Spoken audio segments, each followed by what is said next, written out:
없어도 다 주의 것이니 세상 평안과 위로 내게 없어도 예수 오직 예수뿐이네.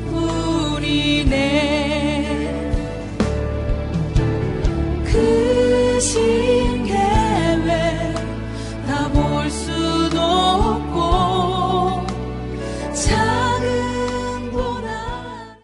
미국 생활에서 가장 많이 우리가 말도 하고 듣는 단어가 있다면 무엇일까요? 땡큐입니다. 땡큐라는 단어를 가장 많이 하고 듣습니다. 자그마한 친절에도 우린 몇 번이나 땡큐, 땡큐 어게인 하면서 그렇게 우리의 고마움, 감사함을 표현합니다. 이 감사, 땡큐가 없는 그런 생활 상상이나 할 수 있겠습니까? 이렇게 서로의 친절에 대해서도 고마움을 꼭 표현해야 하는 것이 정말 당연한데요. 오늘 본문에는 이런 말씀이 있습니다. 본문 3절 상반절에 형제들아 우리가 너희를 위하여 항상 하나님께 감사할지니 이것이 당연함은, 항상 하나님께 감사하는 것, 이것이 당연하다는 것입니다. 하나님께 감사하는 것은 선택이 아니라 필수, 당연한 것이라 말씀하고 있습니다. 우리 모두는 그냥 정말 아무것도 안 가지고 그렇게 태어났잖아요. 그러면 뭐예요? 다 하나님의 은혜를 누리고 사는 거예요. 하나님의 선물을 우리가 누리고 사는 것이에요. 하나님께서 허락하신 그 모든 것들을 나는 청지기, 주인이 아니라 청지기로서 우리는 살아가는 것이에요. 그러므로 모든 것에 감사가 없는 것, 그것은 이렇게 말할 수 있어요.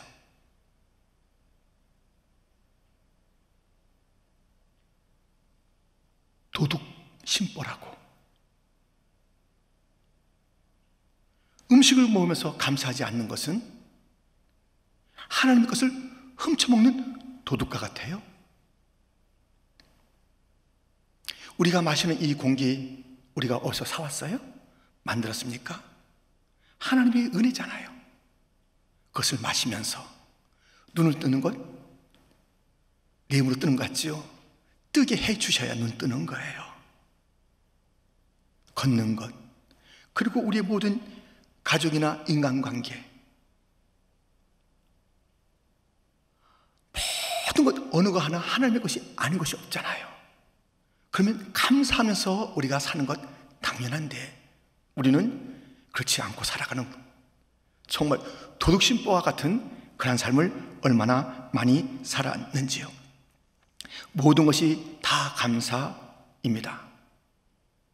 감사할 것이 많은데 오늘 우리는 이 데살로니가 후서에 나타난 감사에 대해서 말씀을 함께 나누면서 맞다, 내가 이런 감사를 잊고 있었다, 감사가 회복되는 그런 시간을 갖고자 하는 것입니다.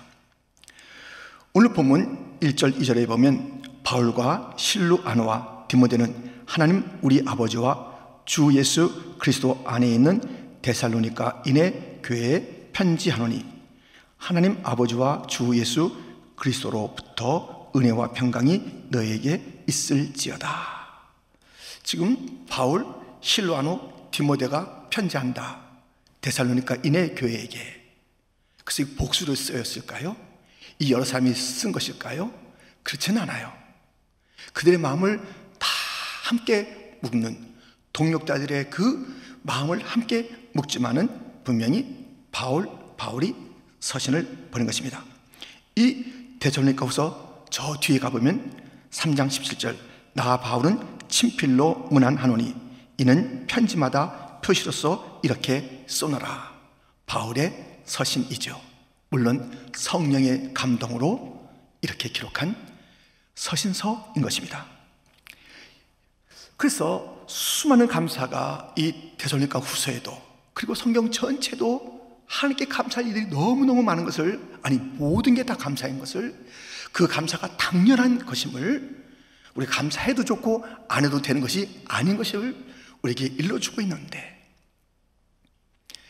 감사할지니 이것이 당연함은 누구에게? 하나님께요. 하나님께 감사할 그 내용, 오늘 본문에서만 찾아봐도 참 풍성합니다. 그래서 오늘 본문에 나타난 하나님께 감사할 너무 당연한 감사들이 무엇인지 함께 살펴봅니다. 첫 번째, 믿음을 자라게 하시는 하나님. 믿음을 자라게 하시기 때문에 우리는 감사해야 합니다. 본문 3절 상반절을 다시 보면, 형제들아 우리가 너희를 위하여 항상 하나님께 감사할지니 이것이 당연함은 너희의 믿음이 더욱 자라고. 무엇인가 화분에 심고 텃밭에 심었을 때 자라면 너무 놀랍고 반갑고 기쁘고, 그렇죠? 자라야 되잖아요. 뿌려진 그대로 있다면 속상하고 힘들잖아요. 자라는 것은 너무 좋은 일입니다. 누구나 봐도 야, 멋진 일이에요. 내가 이렇게 심어서 자라게 했어 하면서 자랑할 때 함께 기뻐해 주는 그 자라는 것, 그 자랑 가운데 우리의 믿음이 자란다면 얼마나 멋질까요? 믿음은 자라야 합니다. 믿음이 그대로 있어요. 아니, 흔들려요. 이 어찌 슬픈 일이며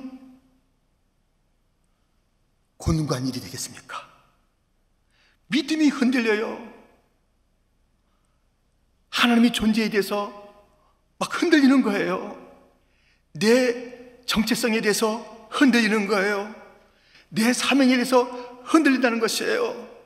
기쁨도 사라졌다는 것이에요. 담대함은 어디 가 버린 것이죠. 믿음이 없으면 두려움이 들어오잖아요. 믿음이 그대로 있다. 자전거가 서 있으면 넘어지잖아요. 그대로 있는 믿음? No. 그것은 넘어지는 믿음, 흔들리는 믿음이라는 것이에요. 믿음은 계속 성장해야 돼요. 자라나야 합니다.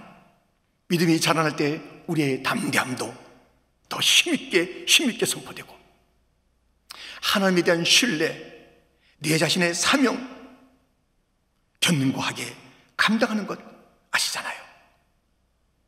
믿음. 이 믿음의 성장이 너무나도 우리에게는 필요한 것입니다. 여러분들 잘 생각해 보세요. 예수님의 말씀이니까는 이것은 우리가 경험하고 또 이 사실인 내용입니다. 예수님께서 찾아오는 두 존재, 우리를 찾아오는 두 존재에 대해서 말씀하세요. 하나는 도둑이 찾아와요. 또 한 분은 주님이 찾아오죠. 도둑이 찾아와서 뭐 하려고요? 뺏어가려고요. 무엇을? 우리의 믿음을 뺏어가려고 해요. 예수님이 오셔서 어떻게 해요? 꼴을 먹이시면서 자라나게 하시는 선한 목자로 오신다는 것입니다. 요한복음 10장 9절 10절 말씀, 내가 문이니 누구든지 나로 말미암아 들어가면 구원을 받고 또는 들어가며 나오며 꼴을 얻으리라. 도둑이 오는 것은 도둑질하고 죽이고 멸망시키려는 것뿐이요, 내가 온 것은 양으로 생명을 얻게 하고 더 풍성히 얻게 하려는 것이라. 우리 자신이 도둑 같은 심보로 살 수도 있고요, 도둑이 와서 나에게 뭘 가져간다? 믿음을 가져가요. 믿음이 성장하지 못하게 막고 회방하면서 믿음이 생길까 하면 자꾸 걷어가는 거예요.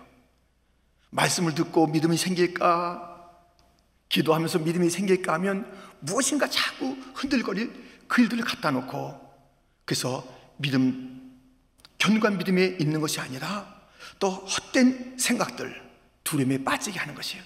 도둑이 있답니다. 예수님이 오셔서 우리에게 구원을 주시고 꼴을 주셔서 잘 자라게 하는 거예요. 믿음이 자라게 하는 거예요. 구원은 한 번 주신 구원은 영원합니다. 이것은 누구도 앗아갈 수가 없어요. 구원받은 자는 영원합니다. 영원한 구원입니다. 영원한 의입니다. 가다가 좀 상실되고 또 포기될 그러한 의를 우리에게 칭의로 주신 것이 아니고, 의롭다 그렇게 하시는 주님은 아니시고, 주신 구원이 우리의 어떤 무엇의 조건에 의해서 상실되는 게 아니에요. 이 구원은 하나님의 작품이잖아요. 우리의 노력과 우리의 생각으로 얻어진 구원이 아니잖아요. 하나님의 무조건적인 선택으로 주어진 이 구원인데요, 믿음의 자람에 있어서는 우리가 꼴을 부지런히 먹어야 돼요. 말씀을 먹어야 돼요. 들어야 돼요. 깊이 또 연구도 해야 돼요. 묵상도 하고 마음에 새기기도 하고, 우리가 기도하고 예배 찬양 드리면서 성도의 교제 가운데, 믿음의 친구들 가운데서 우리의 믿음이 점점 자랄 수 있는 그런 꼴들을 주님께서 준비해 주신 것입니다. 이런 데 관심이 없고 허탄한 얘기를 듣고 말씀을 멀리하고 기도 생활 한 지가 언제인지 알 수가 없고 도둑의 놀이터예요. 다 뺏어갑니다.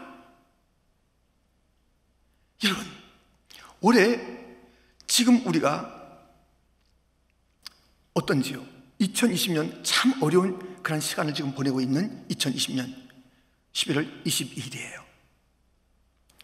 우리 믿음이 그냥 도둑한테 다 뺏겨서 지금 뭐 망연자실한 그런 모습인지, 아니면 믿음의 성장을 가져와서 힘들고 어렵지만 더 견고한 믿음, 주님이 기뻐하시는 그 믿음이 없이는 하나님을 기쁘시게 못한다고 했는데, 하나님을 기쁘시게 해드리는 그런 믿음을 우리가 지금 점점 성숙시키며 살아온 오늘인지 여러분 아시죠?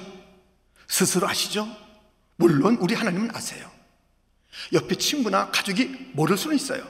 그러나 가만히 보면 믿음을 잃어버린 것 같네, 그런 눈치채는 것은 있겠지만 스스로가 알잖아요. 믿음 잃어버린 거 아니에요. 도둑 맞은 거 아니에요. 믿음이 점점 경배해진 그런 일이 있습니까? 믿음을 도둑 맞았다면 다시 우리 정신 차리고 주여 믿음을 주옵소서, 빼앗긴 믿음 다시 우리가 견고하고 더 잘할 수 있도록 회개도 하고 간구도 하고 말씀을 붙잡고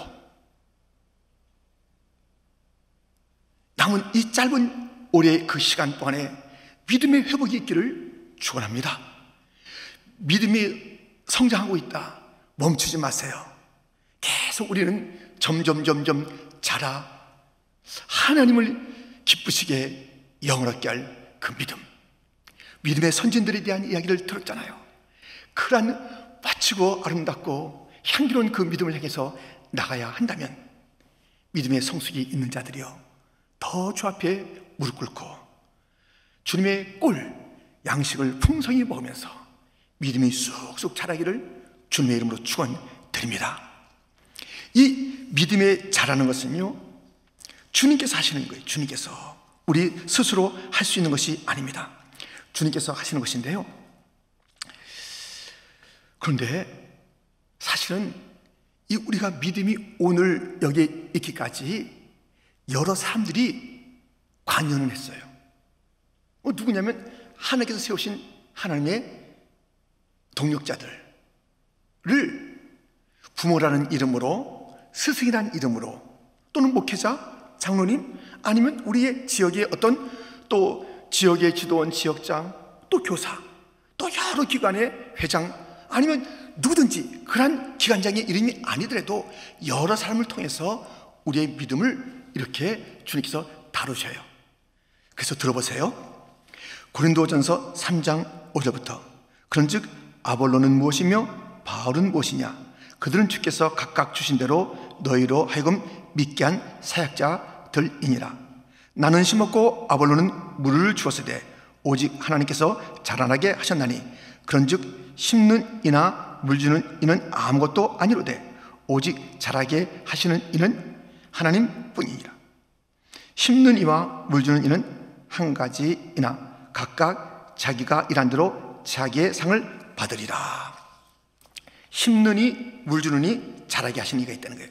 심는 이, 물 주는 이 사람 사역자들, 이 땅에 그 누군가를 주님께서 미리 예비시켜 주시고 우리의 길에서 가르침을 주게 하셔서 믿음의 그 사역자래, 믿음의 사역자, 믿음을 이렇게 우리에게 도움을 준 그분들이 있고요. 근데 그 무엇이냐? 그들은 그래서 상을 받는다. 그렇지만 믿음을 자라나게 하시는 이는 하나님 한 분뿐이라고 분명히 말씀하고 있습니다. 믿음에 여러 영향을 끼치는 자들도 하나님의 은혜 가운데 세워진 자들이고요. 무엇보다도 믿음에 자라게 하시는 이는 하나님이라고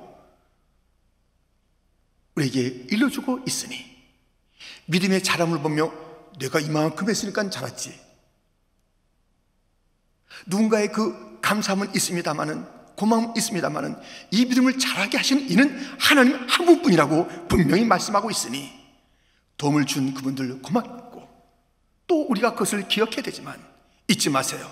그분들을 보내주신 하나님, 나를 믿음 견관자로 풍성한 자로 올해도 인도하신 그 하나님, 믿음을 자라나게 하신 그 하나님, 그 하나님께 감사하는 것은 당연합니다. 믿음은 나의 것이 아니에요. 하나님의 선물이에요. 믿음은 하나님께서 또한 자라게 하시는 하나님의 놀라우신 손길이 다 있는 것이 믿음입니다. 나 믿음 좋아, 이렇게 할 자 아무도 없습니다. 나된 것은 나 하나님의 은혜라. 나의 이 믿음 생활은 하나님의 은혜라. 하나님께 감사하는 것은, 믿음 생활하면서 하나님께 감사하는 것은 당연합니다.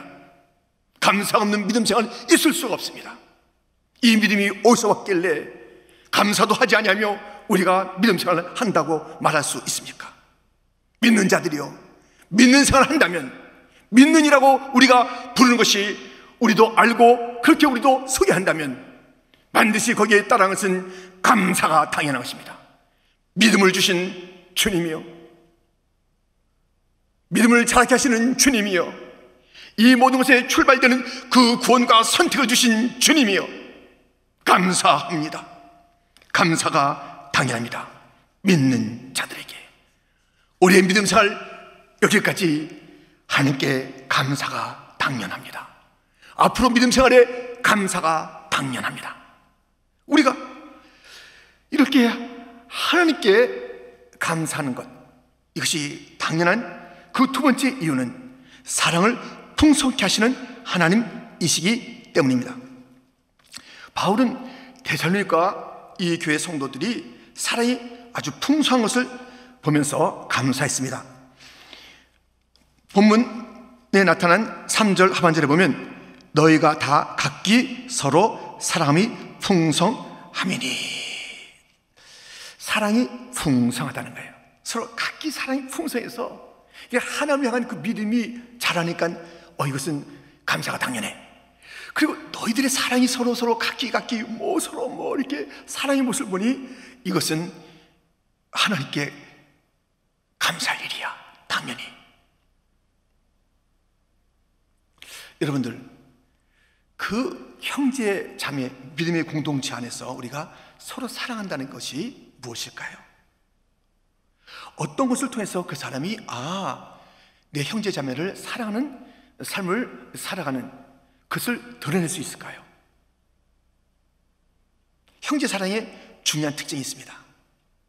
이것이 있어야 나는 형제 사랑하는 자이다. 이거 없으면 형제 사랑하는 건 아니에요. 무엇인지 아세요? 나보다 내 형제가, 다른 그난 성도가, 내 이웃이 잘 되는 것을 보고 기뻐하고 송축하고 막 함께 축하하고, 이런 마음이 사랑이라고 말씀을 우리에게 일러주고 있습니다. 요한일서 3장 11절 12절 우리는 서로 사랑할지니 이는 너희가 처음부터 들은 소식이라. 가인같이 하지 말라. 그는 악한 자에게 속하여 그 아우를 죽였으니 어떤 이유로 죽였느냐? 자기의 행위는 악하고 그 아우의 행위는 의로움이라. 이 사랑에 대한 이야기를 하면서 가인같이 하지 말라는 거예요. 가인이 어땠는데요? 이 동생이 더 잘 되는 거예요. 시기가 나는 거예요. 죽여버린 거예요. 이 가인같이 사는 것, 나보다 누가 잘 될 때 못 견디는 것, 시기하는 것, 미워하는 것, 견딜 수 없는 것, 그 사람에게는 사랑이 있을 수가 없다는 것이에요. 사랑의 모습은 그 시기와 질투로 나타날 수 없다는 것이에요. 그래서 누가 나는 힘든데 사업이 잘 돼요? 우리 성도 중에 사업이 잘 돼요? 나는 계속 막 힘든 거예요. 그때 기뻐하는 것, 감사하는 것, 그에게 직접 축하도 할 뿐만 아니라 기도하면서 하나님께 감사, 영광을 돌리는 것. 하나님, 이 힘든 때인데 우리에게 모 집사님은 그렇게 직장 생활도 잘 되고 있고 이런 불경기 속에서 장사가 잘 된대요. 감사합니다. 이게 사랑입니다. 다른 그 집사님의 자녀가 뭔가 잘 됐어요. 집에 와가지고 야, 너 걔처럼 못해? 넌 내가 밥을 안 줬냐? 뭐 안 줬냐? 이거 아닙니다. 야, 귀하다. 그 집안에 그 자녀가 이렇게 잘 되는 것, 우리 교회에 그 자녀가 있다는 것, 하나님의 그 손안에 그런 자녀가 있다는 건 너무너무 감사한 일이다. 다른 자들이 잘 되는 것, 이것이 바로 사랑의 풍성함을 보여주는 증거입니다. 우리 누가 잘 된다는 소리 듣고 배 아픈가요? 잘 된다는 이야기 듣고 너무 기쁜가요? 내 자신도 잘 될 수가 있고 또 잘 안 될 수가 있는데 가인처럼 살지 말라는 거예요. 하나님께서 복을 주면 그 형제에게, 내 자녀에게, 또 누구에게 주면 기뻐하고, 그것이 또 밖에 좀 더 먼 거리에 있는 자들이 그렇게 하는 것 너무너무 기뻐할 일 아닙니까? 참 감사한 것은 우리가 사는 이 뉴욕, 이 팬데믹을 우리가 함께 지내잖아요. 전체 사회도 서로 도우려는 그런 마음이 있었고, 교회를 보면요 너무 감사해요. 진짜 어려울 때 어쩌면 더 어려운 교회를 도울까, 하여튼 그 온 교회가 그렇게 나서는 모습을 봅니다. 어떠한 처지와 형편에 있든지 나보다 더 다른 자들이 좀 힘을 내야 되는데 하면서 십시일반 나누기도 하고 그렇게 돕고 위로하는 모습이 뉴욕에 가득 차 있는 것을 우리는 보게 됩니다. 다른 데로 시야를 돌리면 그런 일들이 많이 있겠죠. 우리 교회도 정말 이 어려울 때에 우리가 단기 선교 못 가지만 어떻게 저 성산들을 도울까?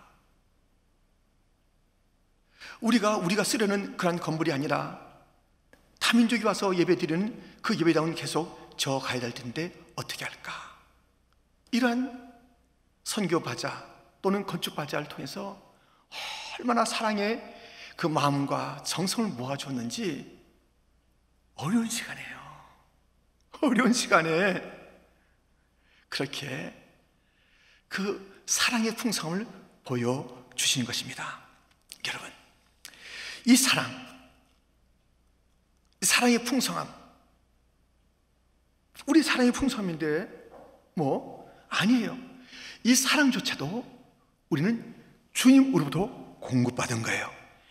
데살로니가전서 4장 9절에 보면 형제의 사랑에 관하여는 너에게 쓸 것이 없음은 너희들 자신이 하나님의 가르치심을 받아 서로 사랑함이라. 너무너무 이 데살로니가 교회는 어려웠습니다. 그 전서나 후서에 보면 다 어려움을 당한 교회인데요, 이 형제 사랑에서 쓸 게 없대요. 너무너무 잘하고 있으니까요. 이 형제 사랑에 대해서 힘들고 어려운 일이 가득 차 있는데 어쩜 이렇게 그렇게 사랑에 넘치는 일을 할까? 달리 이 부분에 대해서는 흠잡을 게 없다는 거예요. 근데 이것은 주님의 가르침을 받은 거예요. 주님으로부터 왔다는 것이에요.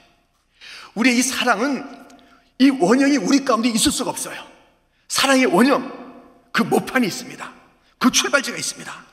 하나님 아버지인 것을 계속 일러주고 있습니다. 데살로니가후서 2장 16절 17절 말씀에도 이런 말씀이 있습니다. 우리 주 예수 그리스도와 우리를 사랑하시고 영원한 위로와 좋은 소망을 은혜로 주신 하나님 우리 아버지께서 너희 마음을 위로하시고 모든 선한 일과 말에 굳건하게 하시기를 원하노라. 우리를 사랑하시는 하나님 아버지 때문에 우리의 삶이 변화가 됐다는 거예요.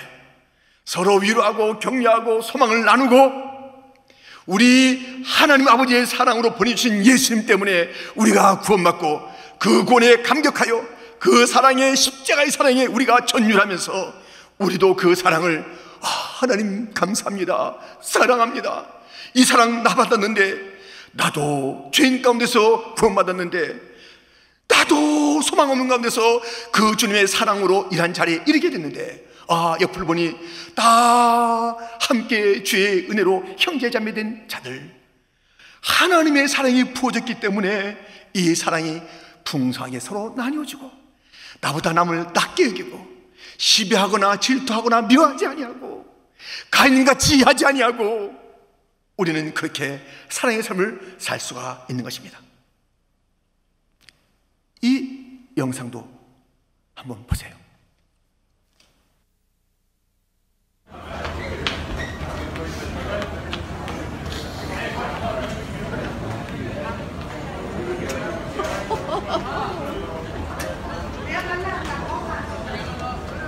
I don't think he had a good time. Real nice.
I don't think he had a good time. Real nice.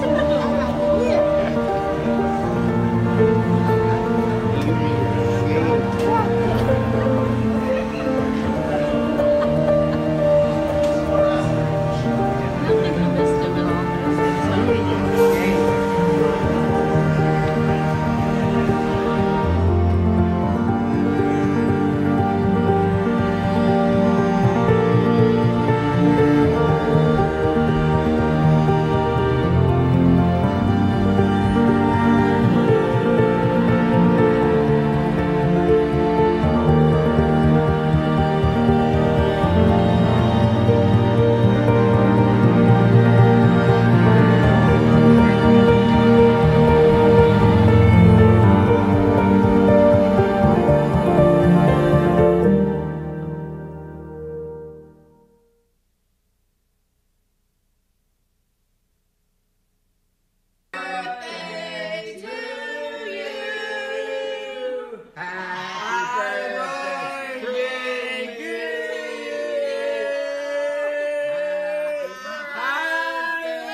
이 메시라는 사람은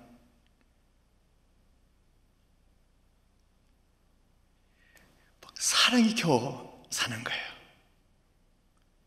53살 때에 5일간의 따로 떨어진 뉴욕 여행을 마치고 아버지를 만났을 때 너무너무 그리워, 정말 거의 표현대로 50년 떨어져 있었던 것처럼 그렇게 막 사랑에 겨워하는 그 모습을 보게 됩니다. 그 누나가 그것을 찍기도 하고 또 소개도 하잖아요. 내 동생 맺은 이 사랑을 나누는 그러한 자라, 다운 중훈이 아니라 업중훈이다, 이렇게 얘기하면서 얘기하잖아요. 그 누나도 사랑이 넘치고 이 메시란 그분도 사랑이 넘치는 것을 보게 됐습니다. 그 가정이 어려운 가운데 사랑으로 하나 되고 사랑이 표현되고 나뉘어지는 사람이 된 것은 어디서 왔나요? 저는 그 아버지한테 왔음을 분명히 합니다.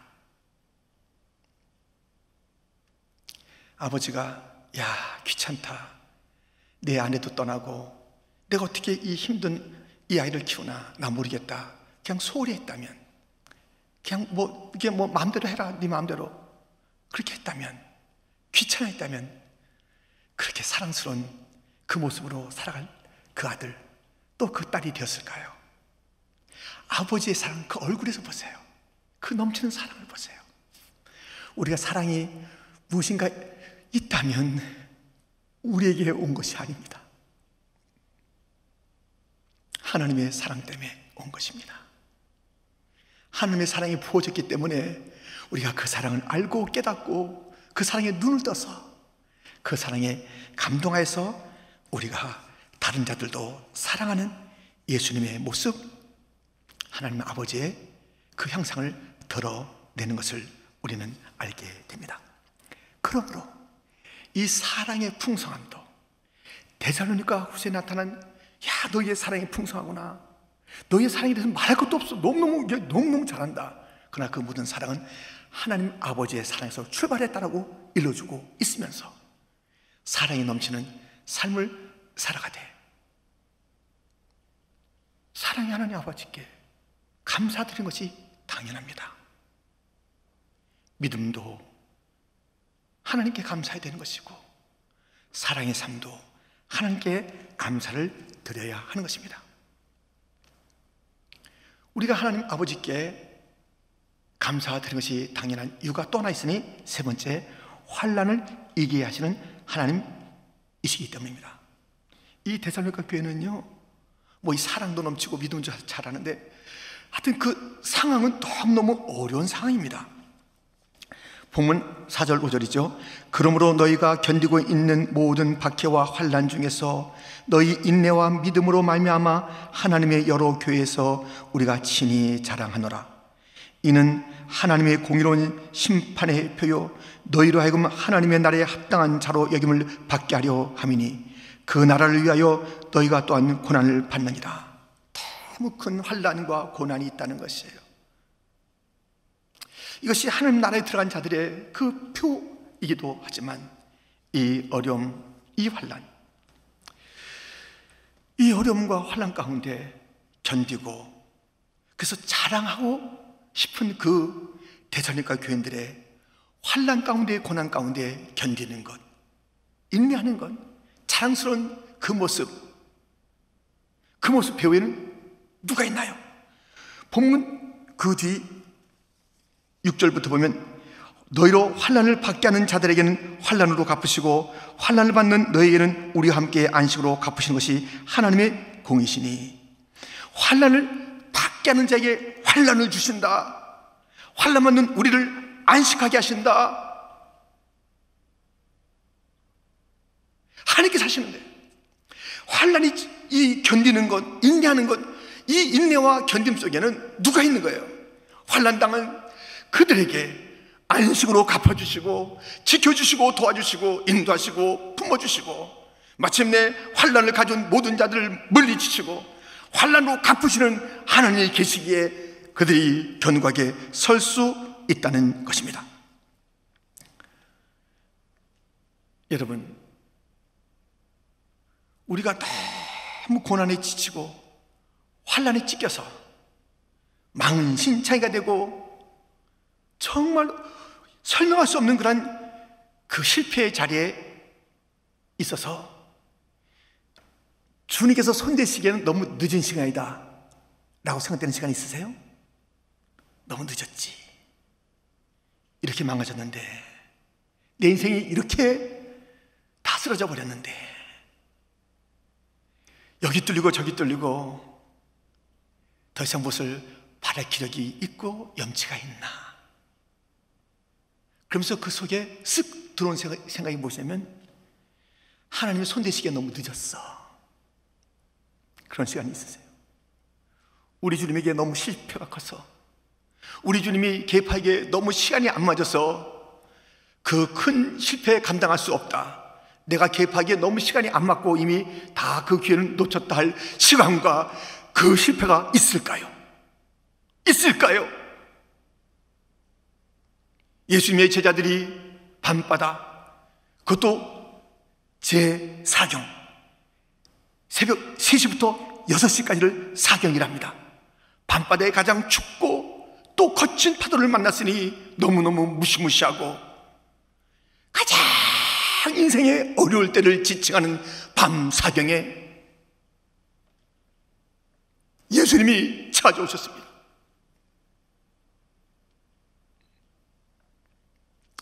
예수님이 찾아오셨습니다. 너무 큰 실패 예수님에게는 없습니다. 너무 늦은 시간 예수님에게는 없습니다. 극심한 실패의 자리, 환난의 자리, 고난의 자리라 할지라도 너무 늦은 것 같은, 그래서 이제 포기하는 것이 맞고 죽는 것 외에는 없다라고 이렇게 우리가 다짐하고 죽고 마라 하는 그 시간 속에 밤 사경에 우리 주님 찾아오십니다. 그들을 다 건져주시고, 우리 인생 가운데도 주님은 지금까지 찾아오지 않았습니까? 우리의 고비가 이거보다 더 큰 고비 얼마나 많았어요. 지금도 힘들고 마음 아프지만 이 전세가 겪는 그 아픔, 또 우리 교회가 교회대로 겪는 이 아픔, 각 가정에서 겪고 있는 재정적인 어려움, 건강의 어려움, 진로나 신문이나 이런 모든 것에 대한 어려움,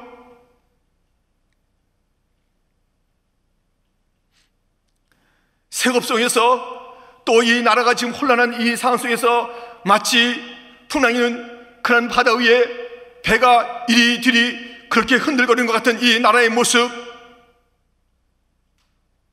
늦었나요? 우리 주님께서 오시기에 너무 늦었나요? 힘드신가요? 우리 주님께서 감당하기 너무 힘든 그런 문제가 이 땅에 있던가요? 아니잖아요. 우리 자신도 이거보다 10배, 100배 되는 그런 어려움을 다 겪고 여기까지 왔잖아요. 그때 우리가 어떻게 그 일들을 겪었나요? 나 된 것은 다 하나님의 은혜라. 하나님의 은혜, 그 은혜, 갚을 길 없는 은혜, 내 삶을 에워쌌던 그 은혜로 우리가 사는 것 아닙니까? 오늘도 늦지 않았습니다. 오늘의 이 문제 주님에게 어렵지 않습니다. 주님은 찾아오십니다. 밤 사경에 찾아오신 주님은 우리의 문제 가운데 오십니다. 우리의 가정에 오십니다. 그 어떤 문제라도 우리 주님이 어렵지가 않습니다. 우리 주님은 천지 만물을 지으시고 통치하시는 유일하신 왕이십니다. 그 주님에게 맡기면 됩니다. 해결될 줄 믿습니다. 우리 주님께서 해결해 주십니다. 그 어떤 환난도 다 이기게 우리로 하여금 힘을 주시고 지켜주시고 인도하시는 그 주님이 있으니 우리는 우리의 환난에서 이기게 하시는, 도우시는 하나님, 지키시는 하나님, 피난처이신 하나님, 감사 찬송하는 것이 마땅하지 않습니까? 우리 함께 찬양합니다.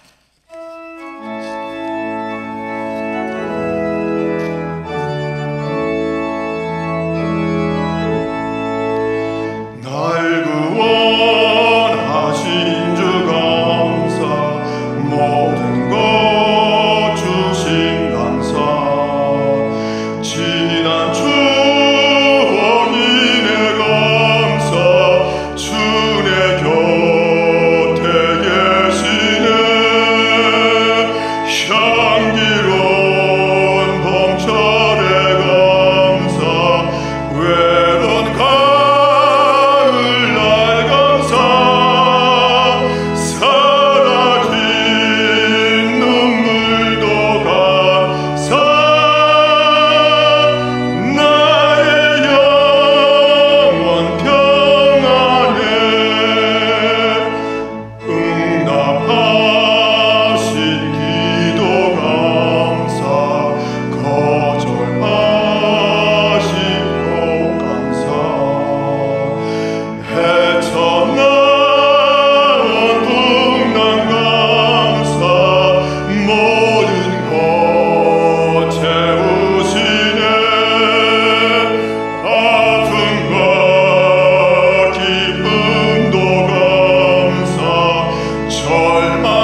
구원하신 주 앞에 감사해야 되는 것 아닙니까?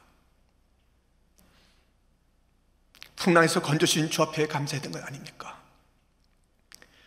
측량할 수 없는 은혜를 받았다면 우리 어떻게 돼요? 감사하는 것 맞지 않습니까? 내 삶에 꽃이 있고 또 원치 않았던 그런 가시 같은 것이 온다 할지라도 우리는 감사해야 되는 것 아니겠습니까?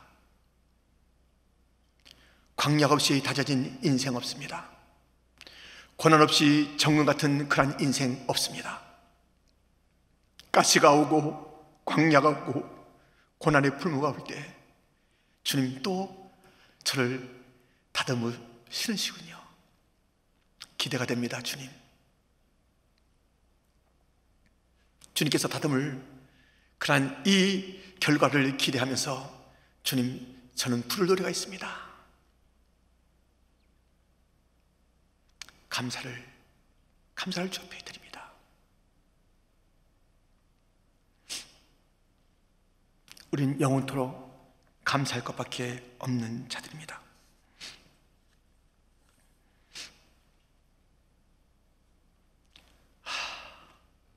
매일매일 만나를 먹으면서 매일매일 불기둥 구름기둥의 인도함을 받으면서 불평하던 그들 도대체 누굽니까? 그럴 수가 있어요. 매일매일 만나를 먹고 더우면 구름기둥으로 추우면 불기둥으로 인도도 하시고 또 샘도 나게 하시고 또 어떨 때는 고기도 먹게 하시고 앞에 무슨 일이 있으면 그것이 열려지기도 하고, 근데 불평하는 거예요. 감사가 없는 거예요. 그리고 마침내 적과 꿀이 흐르는 가나안 땅에 들어갔어요.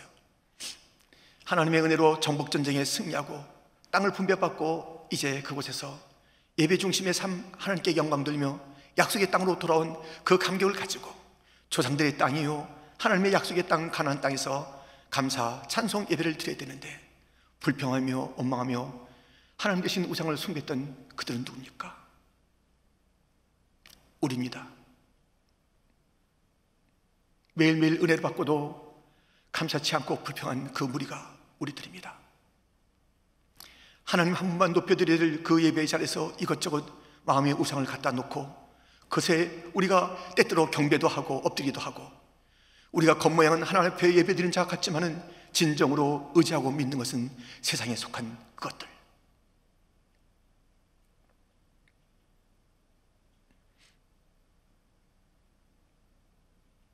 영원토록 쉼없이 감사해야 됩니다. 우리는 걸을 때 감사해야 됩니다. 공기를 마실 때 감사해야 됩니다. 여러분 혹 아니네요, 다 움직이시네요, 움직여서 여기 오셨네요, 걸어서 여기 나오셨다면 감사 충만하십시오. 걸어서 오늘도 그 예배의 자리 TV 앞에 인터넷 앞에 나왔다면 여러분들 감사하십시오.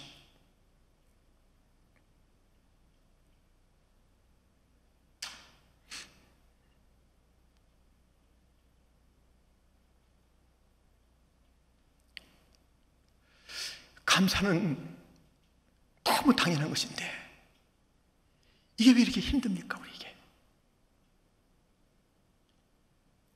감사절이 되어도 이 감사가 잘 되지 않는 이 불평의 습관은 무엇이고 감사치 않음에 익숙함은 무엇입니까?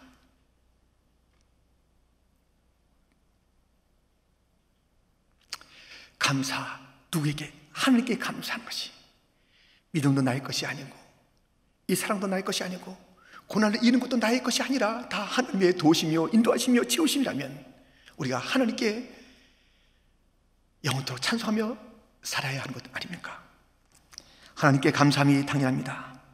믿음을 자라게 하시는 하나님께 감사함이 당연합니다. 사랑을 풍성케 하시는 하나님께 감사함이 당연합니다. 환난을 이기게 하시는 하나님께 감사함이 당연합니다. 사랑하는 성도 여러분, 하나님께 감사함이 당연한데 이 감사의 계절에, 아니 우리 일평생 어떻게 하나님께 감사하며 살까요?